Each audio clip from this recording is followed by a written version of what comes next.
66 Aphorism Organon of Medicine. Substances belonging to the animal and vegetable kingdom possess their medicinal qualities most perfectly in their raw state. Footnote: all crude animal and vegetable substances have a greater or less amount of medicinal power and are capable of altering man's health, each in its own peculiar way.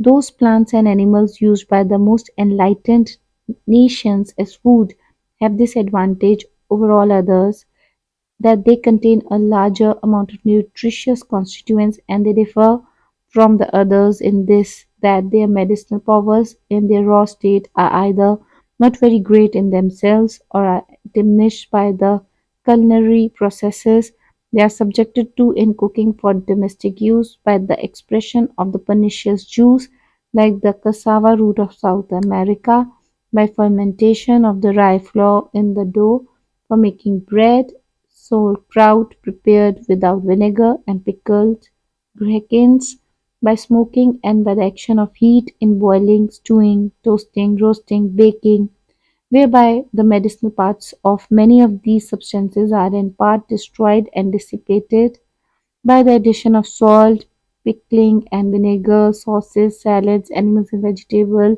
substances certainly lose much of their injurious and medicinal qualities, but other disadvantages results from these additions. But even those plants that possess most medicinal power lose that in part or completely by such processes.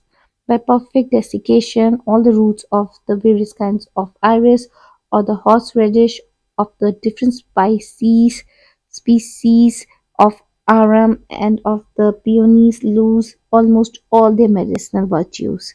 The juice of the most virulent plants often becomes an inert pitch-like mass from the heat employed in preparing the ordinary extracts.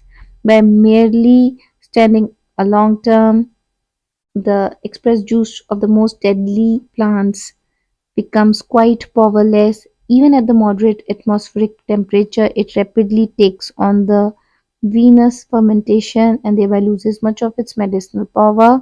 And immediately thereafter, the asexuous and putrid fermentation, whereby it is deprived of all its peculiar medicinal properties. The fecula that is then deposited, if well washed, is quite innocuous, like ordinary starch. By the transudation that takes place when a number of green plants are laid one above the other, the greatest parts of their medicinal properties is lost.